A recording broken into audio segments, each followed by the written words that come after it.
so that you are able to face the fear when you face the enemy. You are able to overcome the fear when you face the enemy.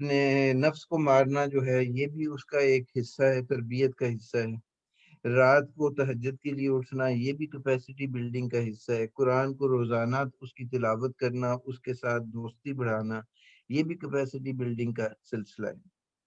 ابھی مزید before I سے thank you, دو چار چیزیں اور آپ کے ساتھ بات چیت کر لوں کہ بے شک ہم گروہ انبیاء اس بات پر معمور ہیں کہ ہم لوگوں سے ان کی عقلوں کے مطابق گفتگو کریں، یعنی انبیاء لوگوں کی ذہنی سطح کے مطابق مطالب کو تنزل دیتے ہیں، لوگوں کو چاہیے کہ ہماری سطح پر آ جائیں، یعنی ہمیں اپنی کیپیسٹی بلڈ کرنی ہے، اور وہ جو ہے وہ ہمیں اس طرح کی باتیں اس طرح سمجھاتے ہیں جو ہماری فہم میں آ جائے۔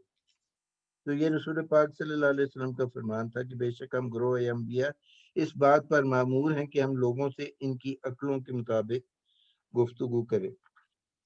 اس کے بعد ہم دیکھتے ہیں پس خدا جس کو ہدایت دینا چاہتا ہے اس کے سینے کو اسلام کے لیے کشادہ کر دیتا ہے۔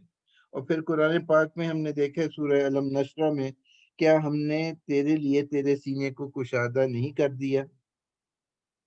اور پھر جو تہجد کا رسول پاک کے اوپر ذمہ داری ڈالی گئی، ہم عنقریب تمہارے اوپر ایک سنگین حکم نازل کرنے والے ہیں، بے شک رات کا اٹھنا نفس کی پامالی کے لیے بہترین ذریعہ اور ذکر کا بہترین وقت ہے۔